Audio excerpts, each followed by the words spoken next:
Pada video kali ini, kita akan ceritakan pasal sejarah murtabak. Murtabak atau dalam sebutan rasmi bahasa Melayu, martabak merupakan makanan yang cukup sinonim pada bulan Ramadan. Tiap kali bulan puasa, masyarakat berpusu-pusu ke bazar Ramadan untuk beli murtabak.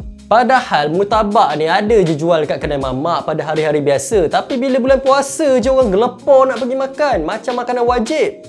Jadi apa kata, video kali ini kita akan ceritakan pasal sejarah murtabak. Macam kita dah cerita tadi, murtabak dalam bahasa Melayu sebenar adalah martabak. Ejaan martabak dalam bahasa Melayu berasal dari perkataan Arab mutabak yang bermaksud dilipat atau berlapis.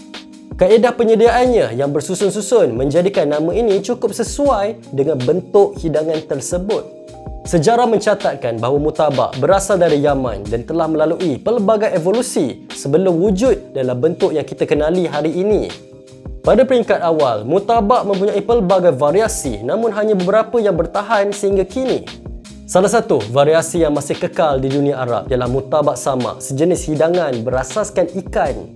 Dalam bahasa Arab, samak bermaksud ikan. Justru hidangan ini merujuk kepada murtabak yang menggunakan ikan sebagai bahan utama.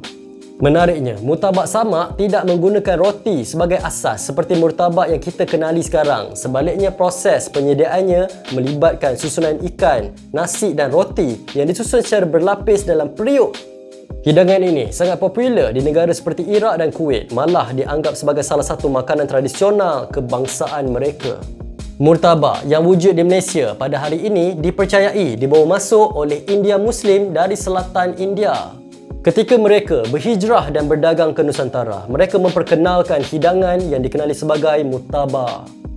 Perkataan murtabak dipercayai merupakan gabungan dua perkataan dalam bahasa Tamil atau bahasa India lain, iaitu muta merupakan telur dan ba iaitu roti. Maka murtabak merujuk kepada hidangan yang menggabungkan roti dan telur sebagai bahan utama. Terdapat teori yang menyebut bahawa pedagang India Muslim mengambil inspirasi daripada murtabak masyarakat Arab dan mengolahnya mengikut selera tempatan. Oleh sebab itu, murtabak yang dibawa ke Asia Tenggara sering disajikan dengan kari yang kaya dengan rempah. Tapi ada juga pendapat yang bertentangan. Setengah pengkaji berpendapat bahawa masyarakat India sebenarnya adalah pencipta martabak terlebih dahulu sebelum orang Arab mengambil inspirasi dan menyesuaikannya dengan cita rasa mereka.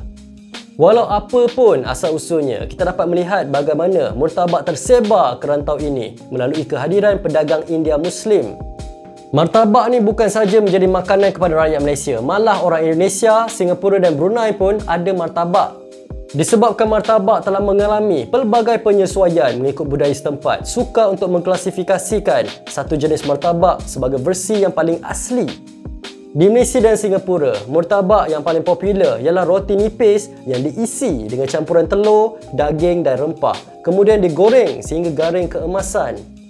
Di Indonesia, martabak wujud dalam pelbagai bentuk. Selain versi yang serupa dengan Malaysia, terdapat juga martabak bangka dan martabak terang bulan. Kedua-duanya lebih mirip kepada apam balik di Malaysia kerana teksturnya yang tebal dan manis.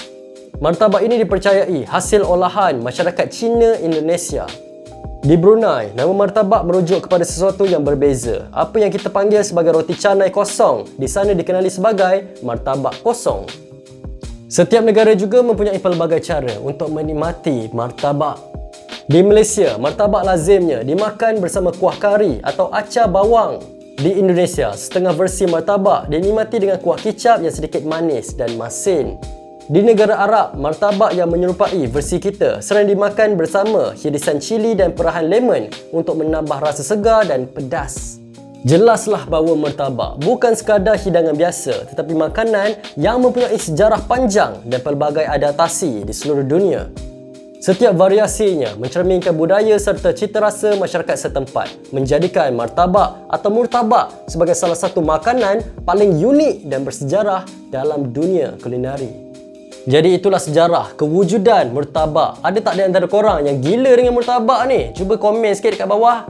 Kalau korang suka video ni, jangan lupa subscribe channel ni. Jangan lupa juga like, share dan komen. Berikan pendapat korang dengan bawah. Nama saya Daniel. Terima kasih kerana menonton. Selamat tinggal. Jumpa lagi. Assalamualaikum. Ciao.